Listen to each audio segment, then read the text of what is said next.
Number 2, rational number. Rational numbers को पढ़ने से पहले हम पढ़ेंगे कि नेचुरल सेट कौन सा आता है, उसके बाद होल होल सेट कौन सा होता है, और जो वो जी सेट कौन सा होता है। तो नेचुरल नंबर में 1 से लेकर क्वांटिटी के सारे डिजिट आते हैं, जबकि नेचुरल नंबर में 0 ऐड कर ले तो वो होल सेट बन जाएगा। उसके बाद जो है वो जी सेट है, उसमें जो है वो 0 सेंटर में आएगा। उसके बाद लेफ़्ट साइड पे जो है वो नेगेटिव डिजिट आते जाएंगे, और राइट साइड पे जो है वो पॉजिटिव डिजिट्स आते जाएंगे। रैशनल नंबर को क्यू से ज़ाहिर किया जाता है। आर नंबर्स ऐसे नंबर हैं that include integers and fraction, जिसमें तमाम अदाद और फ्रैक्शंस शामिल हैं। इसको हम इस तरह से भी कह सकते हैं, a number which can be represented in the form of P over Q. ऐसा नंबर जिसको पी और क्यू की फॉर्म में लिखा जाए, जबकि P and Q are integer, जबकि पी और क्यू इंटीजर्स हों, अदद हों, and Q is not equal to zero, और क्यू ज़ीरो के बराबर ना हो, इज़ अ रैशनल नंबर। इसको रैशनल नंबर कहते हैं। इसके बाद हमारे पास एग्जांपल है इसके क्यू की, जो रैशनल नंबर की, यानी कि इसमें फ्रैक्शन भी शामिल है, डिजिट भी शामिल है, नेगेटिव फ्रैक्शन भी शामिल है, और पॉजिटिव फ्रैक्शन भी शामिल है। तो इसमें कौन कौन सी चीज़ें आ सकती हैं? पॉजिटिव इंटीजर आ सकते हैं, नेगेटिव इंटीजर आ सकते हैं, ज़ीरो आ सकते हैं, कॉमन फ्रैक्शन आ सकती है। क्वेश्चन नंबर 1 है, which of the following are rational number. आपने ये बताना है क्वेश्चन नंबर 1 में कि कौन से रैशनल नंबर है। हम पहले ही पढ़ चुके हैं कि रैशनल नंबर में फ्रैक्शन।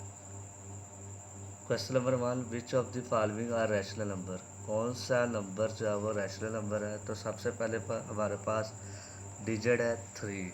हमने ये पढ़ा है कि उसमें रैशनल नंबर में सारे के सारे इंटीजर और सारी की सारी फ्रैक्शन और जो है वो शामिल है। तो इसका मतलब है 3 इंटीजर है, तो ये रैशनल नंबर है। उसके बाद हम सेकंड पे जाते हैं, तो सेकंड पे हमारे पास -3/1 है। तो ये फ्रैक्शन है, चाहे पॉजिटिव फ्रैक्शन है चाहे नेगेटिव फ्रैक्शन है, वो रैशनल नंबर में आएगी। उसके बाद 3/1 है, तो 3p जो है वो 3 है और क्यू 1 है। अगर क्यू जो डिनोमिनेटर है वो 0 होगा तो फिर वो रैशनल नंबर नहीं है। यहाँ पे जो वो फ्रैक्शन है तो ये रैशनल नंबर है। उसके बाद हमारे पास -0/3 है, तो हमने ये देखना है कि क्यू जो डिनोमिनेटर है वो 3 है, वो 0 ना हो। ऊपर नंबरेटर में 0 आ जाए तो इसका कोई इशू नहीं। अगर डिनोमिनेटर में 0 आए तो वो रैशनल नंबर नहीं है। अब यहाँ पे डिनोमिनेटर में यानी कि क्यू जो है वो 3 है, जो कि कोई इंटीजर है, तो ये भी फ्रैक्शन जो है वो रैशनल नंबर में आएगी। उसके बाद 3/0 है, डिनोमिनेटर में क्यू जो है वो 0 है, ये रैशनल नंबर नहीं है, क्योंकि जो है वो क्यू जो है वो 0 नहीं होना चाहिए। अगर क्यू नीचे डिनोमिनेटर में 0 है तो वो रैशनल नंबर नहीं है। इसी तरह -3 और -1 है, ये रैशनल नंबर है। उसके बाद 0/0 है, जी जो क्यू है वो 0 है, क्यू 0 नहीं होना चाहिए। अगर क्यू डिनोमिनेटर में 0 आ गया तो वो रैशनल नंबर नहीं है। क्वेश्चन नंबर 2 में जाते हैं, write on the following rational number as integer.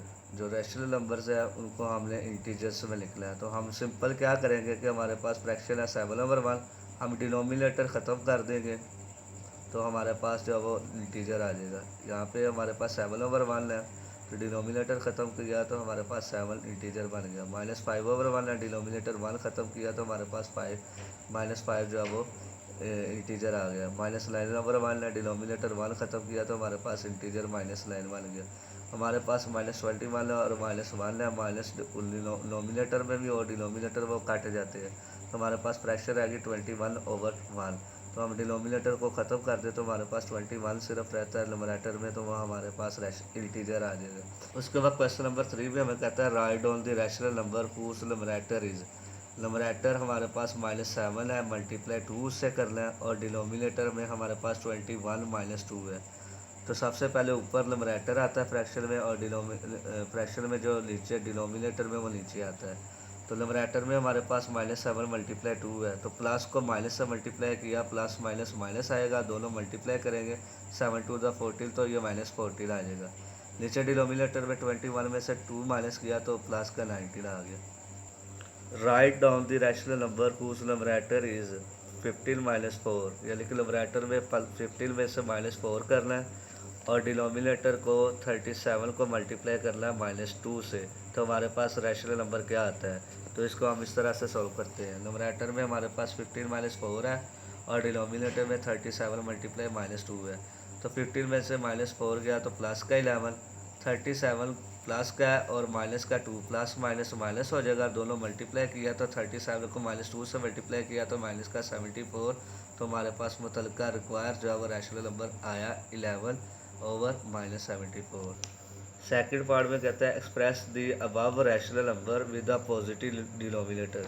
ये जो फर्स्ट वाले का क्वेश्चन का आंसर है उसका हमने डिनोमिनेटर जो वो पॉजिटिव करना है। तो हम फर्स्ट वाले का है वो आया था 11/-74। तो हमने इसको डिनोमिनेटर को जो वो पॉजिटिव करना है। तो डिनोमिनेटर को पॉजिटिव करने के लिए हम क्या करेंगे कि मल्टीप्लाई करेंगे -1 ऊपर और नीचे भी, ऊपर भी -1 से मल्टीप्लाई कर देंगे और नीचे भी। अब हमने क्या करना है 11 प्लस का है और -1 इस दोनों को मल्टीप्लाई किया तो प्लस माइनस माइनस का 11 आएगा। और उसके बाद जो डिनोमिनेटर में -74 है और -1 है, माइनस माइनस प्लस हो जाएगा। 74 को 1 से मल्टीप्लाई किया तो डिनोमिनेटर पॉजिटिव का 74 आ जाएगा। Express 3/-7 as a rational number. ये हमारे पास रैशनल नंबर है हुज नुमरेटर इज़। इसका नुमरेटर अगर 6 आए तो मुतलका रैशनल नंबर क्या बनेगा। तो हमारे पास जो रिक्वायर नंबर है वो हमारे पास जो हमारे पास गिवन नंबर है वो है 3/-7। हमने नुमरेटर में क्या करना है 6 आना चाहिए। अब 3 को किससे मल्टीप्लाई करें कि 6 आए। अब ऊपर भी पॉजिटिव है तो नीचे जो है वो हमारा जो आंसर भी पॉजिटिव है यानी कि 6 है। तो 3 1 3 3 2 6। तो ऊपर 6 आए नंबरेटर में तो 3 को कितने टाइम मल्टीप्लाई करेंगे कि 6 आएगा 2 टाइम। जितने टाइम आपने ऊपर वाला अमल किया उतने टाइम ही आप नीचे मल्टीप्लाई करेंगे। अगर हमने ऊपर प्लस का 2 से मल्टीप्लाई किया तो नीचे भी प्लस के 2 से ही मल्टीप्लाई करेंगे। तो इस तरह से अगर हम 6 नंबरेटर लेके आते हैं तो 2 से हमें 3 को नंबरेटर से 2 से मल्टीप्लाई करेगा तो 3 2 6 आ जाएगा। और जिससे हमने ऊपर से मल्टीप्लाई किया उसी नंबर से हम नीचे मल्टीप्लाई करेंगे। तो नीचे हमारे पास जो वो फ्रैक्शन में -7 है तो और 2 डिनोमिनेटर में हमारे पास है तो प्लस माइनस माइनस हो जाएगा। तो 7 को 2 से मल्टीप्लाई किया तो हमारे पास रिक्वायर जो है वो फ्रैक्शन आ गई 6/-14।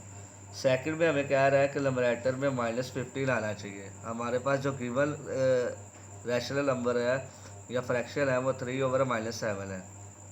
हम 3 को किससे मल्टीप्लाई करें कि -15 आ जाए। 3 1 3 3 2 6 3 3 9 3 4 12 3 5 15। लेकिन यहाँ पे ये बात याद रहे कि हम 5 टाइम तो कर देंगे मल्टीप्लाई, लेकिन हमारा जो आंसर साथ में माइनस में भी आना चाहिए। तो यहाँ पे अगर हम 3 को +5 से कर देते हैं तो प्लस प्लस प्लस आ जाएगा। लेकिन यहाँ पे हम माइनस में लेके आंसर लेके आना है तो -5 से करेंगे। अगर -5 ऊपर मल्टीप्लाई किया है तो नीचे भी करेंगे। तो प्लस माइनस माइनस 3 को 5 से दिया -15 आ गया नंबरेटर में जो कि हमें गिवन था। और जितने टाइम ऊपर मल्टीप्लाई किया उतने टाइम ही नीचे मल्टीप्लाई करेंगे तो माइनस माइनस प्लस हो जाएगा। तो 7 5 35 हमारा रिक्वायर आंसर आ जाएगा। इसी तरह 3 और 4 पार्ट आपका एज वर्क है। इसके साथ ही फर्स्ट लेक्चर कंप्लीट होता है।